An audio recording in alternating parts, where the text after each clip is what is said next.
ಬೇಗ ಬೇಗ ಬರೆಯಕ್ಕ. ಬರೀತಾ ಇದ್ದೀನಿ ಕಣೆ. ಸುಮ್ಮಾ ಸ್ನೇಹ ಯೋನ್ ಮಾಡ್ತಿದ್ದೀರವ? ಅವ್ವ ತುಂಬ ಬರೆಯೋದಿದೆ, ಡಿಸ್ಟರ್ಬ್ ಮಾಡ್ಬೇಡ ಹೋಗು. ಸ್ನೇಹ ನೀನು ಬರೀತಿದೀಯಾ? ಯೋನ್ ಬರೀತಿದ್ಯಾ? ಅವ್ವ ಸುಮಂಗೆ ನೋಟ್ಸ್ ಬರ್ಕೊಡ್ತಾ ಇದ್ದೆ.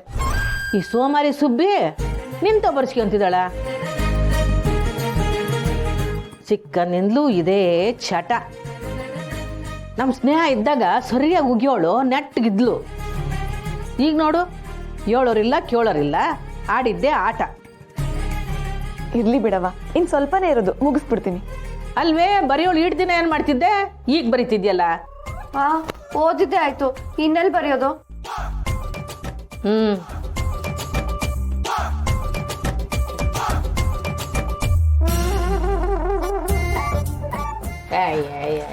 ಮಕ ತೊಳಿದಿರೋ ಅಲ್ಲುಜ್ದಿರ ಪುಸ್ತಕ ಹಿಡ್ಕೊಂಡು ಕೂತಿದ್ಯಲ್ಲ, ಏನ್ ನೀನು ಓದಾಟವೋ. ಹೋಗಲ್ಲುಜ್ಜು, ನಡಿ ಬಾ, ನಿನ್ ಕಾಫಿ ಕುಡಿ ನೋಡಿ. ಅಕ್ಕ ನೀನೆಲ್ಲೂ ಹೋಗ್ಬೇಡ, ನಾನು ಬ್ರಷ್ ಮಾಡ್ಕೊಂಡು ಬರೋವರೆಗೂ ಬರಿತಾನೆ ಇರೋ. ಸಾಕು ನಡಿಯ.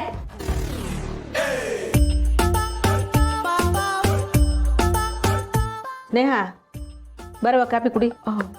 ಅವ್ವ ಸುಮ್ಮ ಬಂದ್ರೆ ಸುಮ್ಮನೆ ಗುರ್ರ ಅಂತಾಳೆ, ಇನ್ನು ಸ್ವಲ್ಪ ಇದೆ, ಬಂದು ಮುಗಿಸ್ಬಿಡ್ತೀನಿ. ಅದೇನು ಜಲ್ದಿ ಮುಗಿಸು.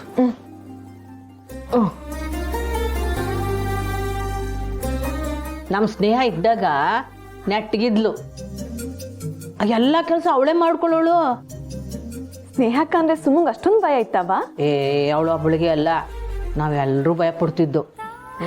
ಹಾಗಾದ್ರೆ ಸ್ನೇಹಕ್ಕ ಎಲ್ರಿಗೂ ಡ್ರಿಲ್ ಮಾಸ್ಟರ್ ಆಗಿದ್ರು ಅನ್ನಿ. ತವ್ರ ಮನೆಗಿರೋವರೆಗೂ ನಮ್ಮನ್ನೆಲ್ಲರೂ ತಿತ್ತಿದ್ಲು.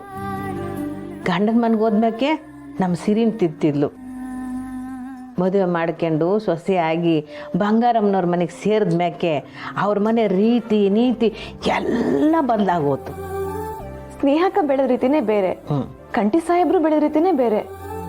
ಇಲ್ಲಿಂದ ಅವರು ಅಲ್ಲಿಗೆ ಹೋಗಿ ಎಲ್ಲರೂ ತಿದ್ದಬೇಕು ಅಂತಂದ್ರೆ ಅವ್ರಿಗೆ ಸಾಕಾಗೋಗ್ಬಿಟ್ಟಿರುತ್ತೆ ಅಲ್ವವ? ನೀನು ಹೇಳೋದು ದೀಟಾನೆ ಬಿಡು.